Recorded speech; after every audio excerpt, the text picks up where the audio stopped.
Aladdin की story तो हम सभी को पता है, जिसने हमारा चाइल्डहुड ऑसम बनाया था। बट एक बात है जो आप लोगों को नहीं पता होगी कि अलादीन चाइना का माल था। मतलब अलादीन के जो वालिद थे वो चाइना से थे, और अलादीन का जो चिराग है जिसे सारी दुनिया आज ढूंढ रही है वो भी कहीं चाइना में ही है। बस चाइना वालों को उसका एग्जैक्ट लोकेशन नहीं पता है, वरना बवंडर ला देते और ऐसी कांड करते।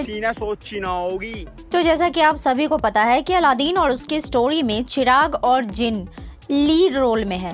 तो क्या सच में जिन इतने अच्छे होते हैं जितना फिल्म और टीवी सीरियल्स में दिखाया जाता है? तो चलो इन सारे सवालों के जवाब ढूंढते हैं। वीडियो स्किप मत करना, पूरा देखना, मजा आ जाएगा। तो देखो, अलादीन और उसके जिन की कहानी आज से लगभग 300 साल पहले सबके सामने आई थी। जहाँ कुछ लोगों का मानना है कि ये सिर्फ एक कहानी के तौर पर लिखी गई थी, तो वहीं पे कुछ लोग ऐसे भी हैं जिनका ये मानना है कि अलादीन और उसका चिराग सच में एग्जिस्ट करता था और लोग इसे हमेशा याद रखें, इसलिए इसे एक किताब का रूप दिया गया जिसे आने वाले जनरेशन भी जाने। तो हमारी स्टोरी का जो हीरो है वो इराक के पास बगदाद का रहने वाला था, बट उसके जो वालिद थे वो चाइना से माइग्रेट करके आए थे। कहानी के अनुसार अलादीन एक फुर्तीला और शातिर लड़का था। जब उसे जादूगर के द्वारा चिराग का पता चला तो कुछ अशरफियों के बदले वो चिराग लाने के लिए मान गया, पर उस जादूगर ने अलादीन को चिराग के बारे में पूरी बात नहीं बताई थी। दैट मीन्स उसने चिराग के जिन के बारे में अलादीन से कुछ भी नहीं बताया था। पर अपना अलादीन तो पैदाइशी चालाक था।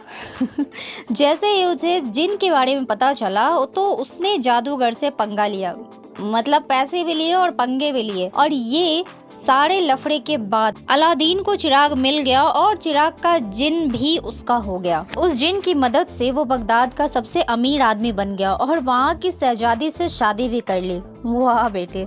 और जिन को वो अपने भाई की तरह मानता था। इस तरह पूरी जिंदगी उसने लोगों की मदद की, और जब अलादीन का अंतिम समय आया तो अलादीन ने दिमाग से काम लिया और चिराग को हाथ में लेकर वो जिन को बुलाया और कहा, ऐ मेरे जिन, जा ऐसी जगह दफन हो जा जो भी तुझे पाना चाहता हो उसे अपनी मौत के बाद ही मिले, ताकि तेरे ताकत से कोई न कर सके बुराई। यही आखिरी हुक्म है मेरे भाई। ये तो मस्त राइम हो गई यार। सही खेल गया बेंच। तो बस यही था अलादीन का आखिरी हुक्म, और अगर आप लोगों को बिलीव ना हो तो खुद अलादीन से पूछ लो। जा पूछ क्या।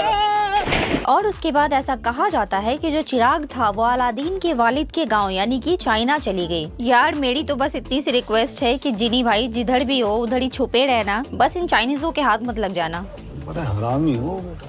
अब बात आती है कि क्या सच में जिन इतने अच्छे, इतने ज्यादा फ्रेंडली होते हैं? तो देखो यार, जब मैं छोटी थी तो जब भी जिन की कहानी सुना करती थी तो मेरे माइंड में सिर्फ और सिर्फ अलादीन और उसके जिनी का कहानी ही विजुअल होता था। तो जिन शब्द जो है वो अरबी भाषा से लिया गया है, जिसे जिन्न और जिन्नात भी कहते हैं। अब देखो, कुरान के अनुसार जिन्न का मतलब कुछ और ही होता है। कुरान के अनुसार जिन्न का सोर्स ऊपरी हवाओं से है। दैट मीन्स ये अच्छे भी हो सकते हैं, बुरे भी हो सकते हैं, और जिन्न को पूरा हक होता है कि वो इंसानों की दुनिया में दखल अंदाजी कर सकते हैं, लेकिन उसके लिए उन्हें इंसानों के साथ रिश्ता जोड़ना पड़ता है। और फिर जिन्न आपके साथ वैसा ही रिश्ता जोड़ता है जैसे आपकी नीयत होती है। जिन्न उतने ही खतरनाक होते हैं जितनी आपकी सोच होती है। और देखो यार, मैं इस वीडियो के माध्यम से किसी अंधविश्वास को बढ़ावा नहीं दे रही हूँ, बट दुनिया में बहुत से ऐसे लोग हैं जो ऐसे बातों में यकीन रखते हैं। वैसे मैं कुछ ज्यादा ही इंस्पायर थी अलादीन और जिनी की स्टोरी से जब मैं छोटी थी। यार मुझसे ज्यादा जड़बुद्धि बच्चा तो शायद ही कोई होता होगा। मेरी इमेजिनेशन तो आउट ऑफ दिस ब्रह्मांड हुआ करती थी। यार मैं तो चाय वाले को केतली घिसता देखकर सोचती थी कहीं अलादीन का जिन इसमें तो नहीं, कहीं यही तो नहीं अलादीन का चिराग।